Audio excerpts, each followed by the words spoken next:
Winston Churchill stands as one of the most significant figures of the 20th century, a man whose life and career cast a long shadow over modern history.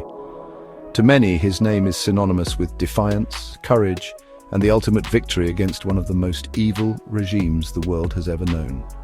He was the Prime Minister who guided Great Britain through its darkest hour, his speeches echoing through time as powerful symbols of resolve. When people picture the Second World War, they often picture Churchill, cigar in hand, his famous V for victory sign, a beacon of hope. His story is taught in schools as an example of leadership and the triumph of good over evil, a cornerstone of British national identity and pride. However, the legacy of Winston Churchill is far from simple, and in recent years a more complex and critical picture has started to emerge. While millions celebrate him as a hero, a growing number of voices from historians, activists, and the public are questioning this narrative. They point to decisions and actions throughout his long career that they argue are not heroic but deeply troubling.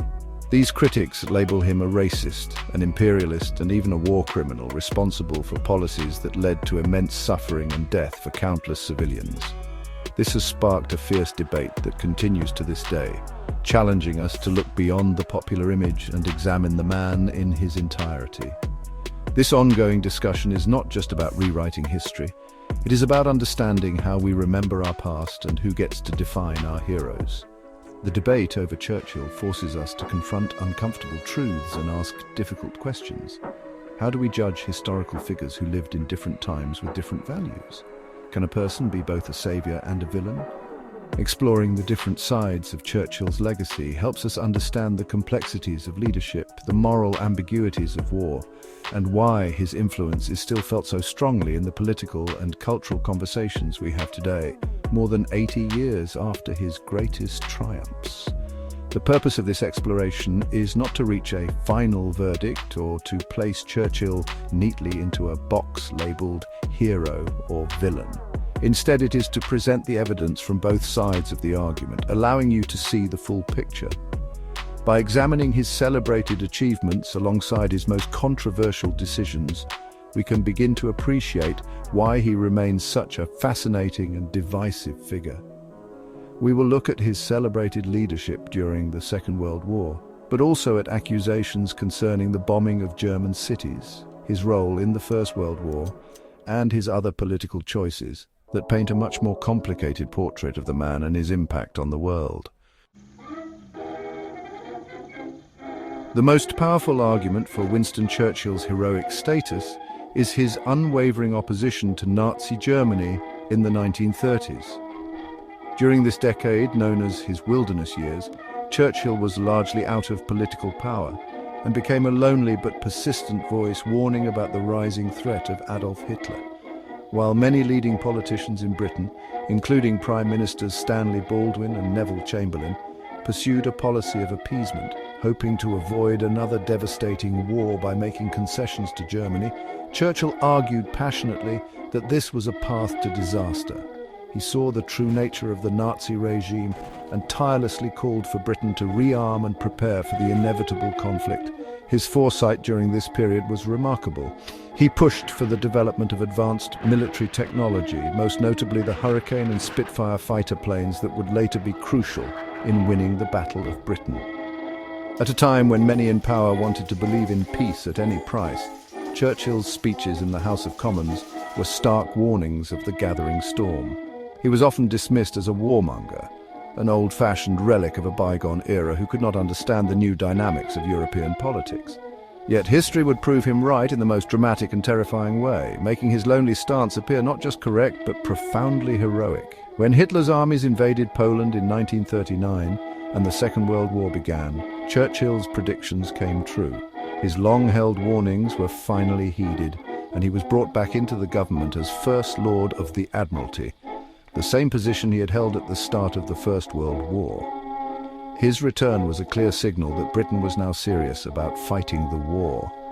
The period of appeasement was over, and the nation needed a leader with the resolve and experience to face the conflict head-on.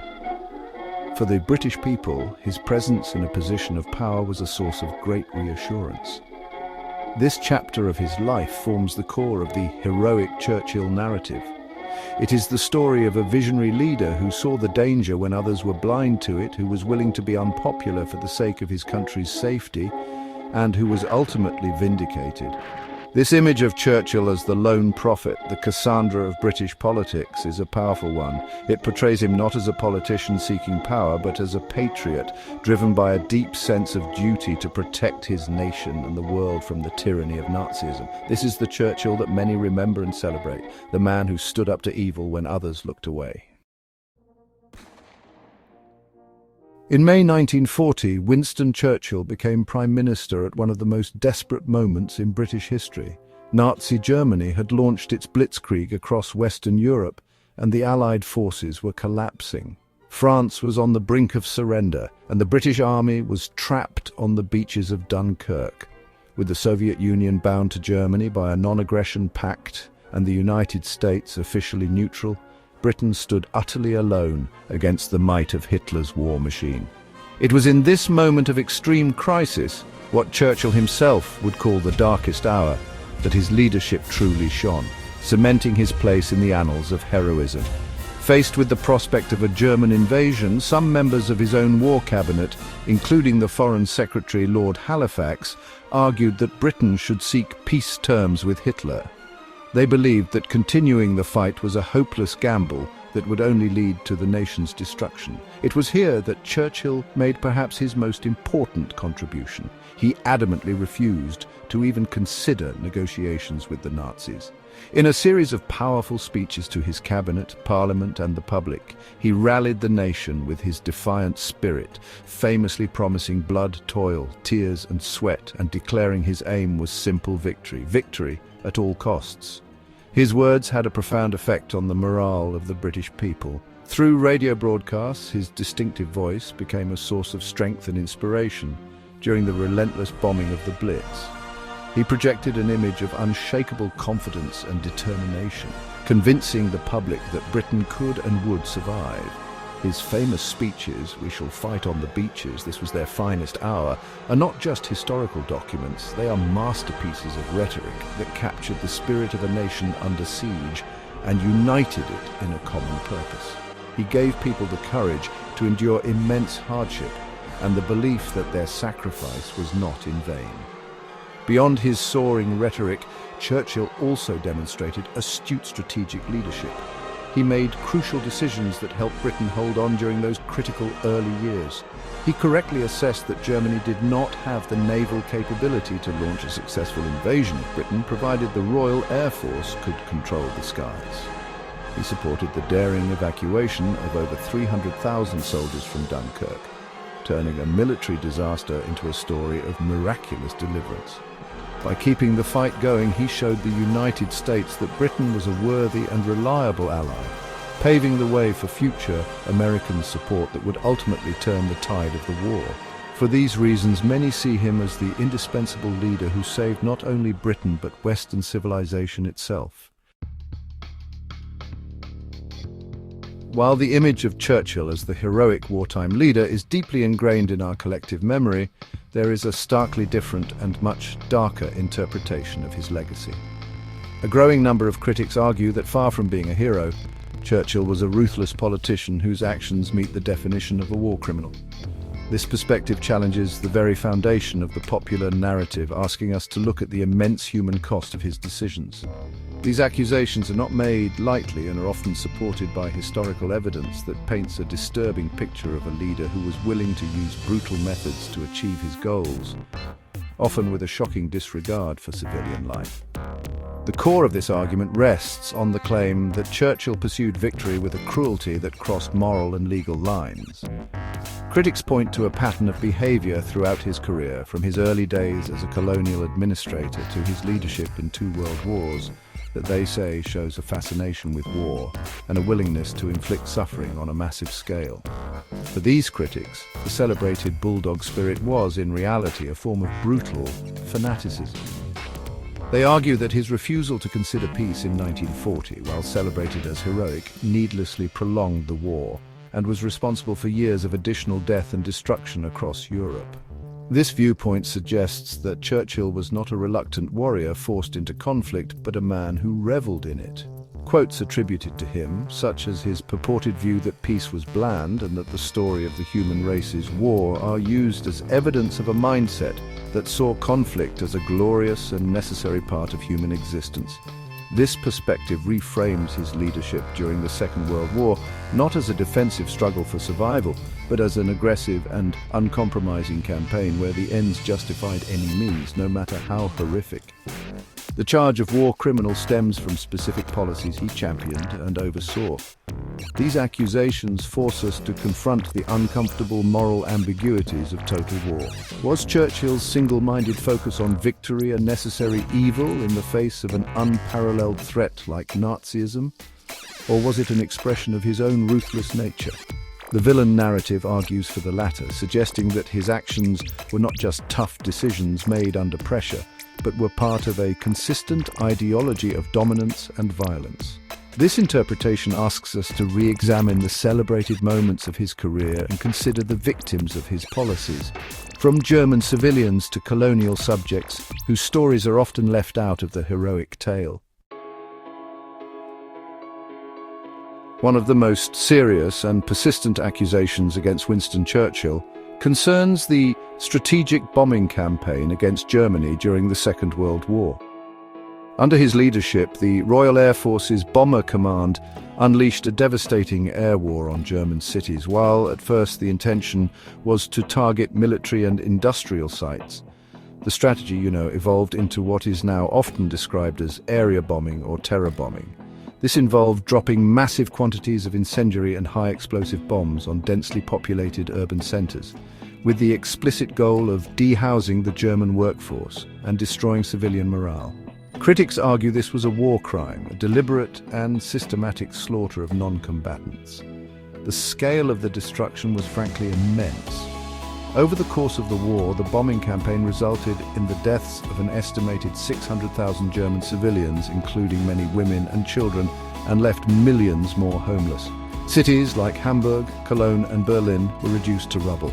The most infamous example is the bombing of Dresden in February 1945. At that late stage of the war, the city, which had limited military significance, was packed with refugees fleeing the advancing Soviet army. In 2 days of relentless attacks by British and American bombers, a firestorm was created that killed tens of thousands of people and obliterated the city's historic center. Defenders of Churchill argue that these actions were a regrettable but necessary part of the war effort. They claim that bombing was one of the few ways Britain could strike back at Germany in the early years, and that it tied up valuable German resources such as anti-aircraft guns and fighter planes that could have been used on other fronts. They also point out that Germany had started the bombing of civilians with attacks on Warsaw, Rotterdam and London during the Blitz. In the context of a total war against a regime as brutal as the Nazis, they argue, such harsh measures were justified to bring the conflict to a quicker end. However, critics strongly reject this justification. They point to internal documents and directives which, they say, prove the primary aim was to terrorize the civilian population into submission. The bombing of Dresden, in particular, drew public outcry, even at the time, and Churchill himself seemed to try to distance himself from the policy shortly afterwards, suggesting a level of unease with the consequences of his own strategy. For those who view Churchill as a villain, the bombing campaign is the prime exhibit. They see it not as a military necessity, but as an act of mass terrorism ordered by a leader who showed a callous indifference to the lives of innocent people. The accusations against Churchill are not limited to the Second World War. Critics also point to his actions during the First World War as evidence of a long-standing pattern of ruthlessness. In 1914, at the outbreak of the war, Churchill was the First Lord of the Admiralty, in charge of the powerful Royal Navy. One of his first major strategic moves was to implement a naval blockade of Germany. This so-called hunger blockade was designed to cut off all supplies, including food, from reaching the country. The goal was to starve the German population and cripple their war effort from within, a strategy that had devastating consequences for civilians. The blockade was incredibly effective and, according to many historians, was a violation of international law at the time. Over the course of the war, it is estimated that the blockade caused the deaths of around 750,000 German civilians from starvation and related diseases. The suffering was immense, particularly among the most vulnerable, such as children and the elderly. Critics argue that this was a deliberate policy of targeting non-combatants, and that Churchill, as its chief architect, bears direct responsibility. They also suggest that the profound bitterness and radicalization caused by the starvation of the German people contributed to the unstable political climate that allowed Nazism to rise 2 decades later. Churchill's role in the First World War is also scrutinized for his alleged eagerness to escalate the conflict. Some historians claim that he was one of the few members of the British cabinet who pushed for war with Germany from the very beginning, ordering provocative naval maneuvers to ensure a confrontation. Furthermore, he has been implicated in the controversial sinking of the passenger liner Lusitania in 1915. The ship was carrying American citizens and was sunk by a German U-boat, an event that helped turn American public opinion against Germany. Critics allege that Churchill knew the ship was carrying munitions and may have deliberately put it at risk, hoping such an incident would draw the United States into the war. These events from the First World War are used to build a case that Churchill's actions in the Second World War were not an anomaly, but were consistent with his character. The hunger blockade is presented as a precursor to the area bombing of German cities, both strategies that targeted civilian populations to break an enemy's will. For his detractors, this history reveals a man who was not a defender of freedom, but a ruthless imperial strategist who was willing to sacrifice countless innocent lives in the pursuit of British victory. It challenges the heroic image by showing a darker, more calculating side to his leadership long before he faced Hitler. To understand the complexity of Winston Churchill, one must look beyond his wartime leadership and examine his long and often contradictory political career. He was a figure of immense ambition who famously changed his political party not once, but twice. He began his career as a Conservative, then switched to the Liberal Party in 1904, where he became a key advocate for social reform. He then switched back to the Conservatives in 1924. This political maneuvering has led some to label him as an opportunist, a man driven more by personal ambition and a desire for power than by any consistent ideology or set of principles. In his early years as a Liberal minister, Churchill was surprisingly progressive for his time. He was a champion of the early British welfare state, advocating for policies that would have seemed radical to many in his class. He helped establish a minimum wage for certain industries, introduced labour exchanges to help unemployed people find work, and argued for a national insurance system. He even spoke in favour of nationalising the railways and implementing progressive taxes. This history contrasts sharply with the image of Churchill as a staunch conservative. Yet, this same man would later lead a ferocious campaign against the Labour Party's socialist platform in 1945, warning that their policies would lead to a Gestapo state. His alliances were just as paradoxical. Despite being a lifelong and fervent anti-communist who saw the Bolshevik Revolution as a global threat, he had no hesitation in forming a crucial alliance with the Soviet dictator Joseph Stalin during the Second World War. Churchill praised Stalin publicly and worked closely with him to defeat their common enemy, Hitler. This pragmatism extended to covering up uncomfortable truths. For example, he helped to suppress information about the Katyn Forest massacre, where Soviet forces murdered thousands of Polish officers in order to maintain the stability of the alliance. This willingness to overlook the crimes of one dictator to defeat another adds another layer of moral complexity to his legacy. These contradictions make it difficult to pin Churchill down. Was he a principled statesman or a pragmatic politician? Was he a social reformer or a reactionary conservative? The answer seems to be that he was, at different times, all of these things. His supporters see this as evidence of his flexibility and his ability to adapt his views to meet the challenges of the moment. His critics, however, see it as proof of his lack of a firm moral compass, arguing that his only true belief was in the advancement of his own career and the power of the British Empire. This inconsistency is central to the debate over his character and makes any simple judgment of him nearly impossible.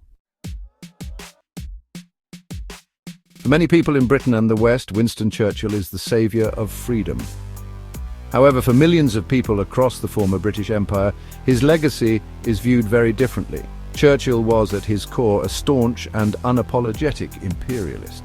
He believed passionately in the superiority of the English-speaking peoples and saw the British Empire as a force for good in the world, a vehicle for civilizing what he considered to be backward nations. This worldview, which was common among the British elite of his time, is now widely seen as deeply racist and is a major reason why he is so controversial today. His views on race were explicit and well documented. He made numerous statements expressing his belief in a racial hierarchy, with white Anglo-Saxons at the top. He was particularly disdainful of people from India. He famously opposed any moves towards Indian independence, viewing the Indian people as incapable of governing themselves. His contempt for Mahatma Gandhi, whom he called a half-naked fakir, is well known. Critics argue that this racist ideology was not just a matter of words, but had deadly consequences, most notably during the Bengal Famine of 1943, which occurred under his wartime government. During the famine in Bengal, a province of British India, up to 3 million people starved to death. While the causes of the famine were complex, many historians, including Indian scholars, hold Churchill's government directly responsible. They argued that the British authorities, under his direction, diverted food supplies from Bengal to feed soldiers and build up stockpiles in Europe. When officials in India pleaded for emergency food shipments, Churchill's government was slow to respond. Critics point to his documented racial prejudice as a key reason for this inaction, alleging that he cared little for the suffering of the Bengali people.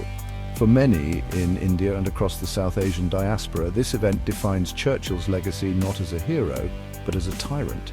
This imperial perspective is crucial for a balanced understanding of the man. While he was fighting for freedom from tyranny in Europe, his government was simultaneously presiding over an empire where millions were denied their own freedom and basic human rights.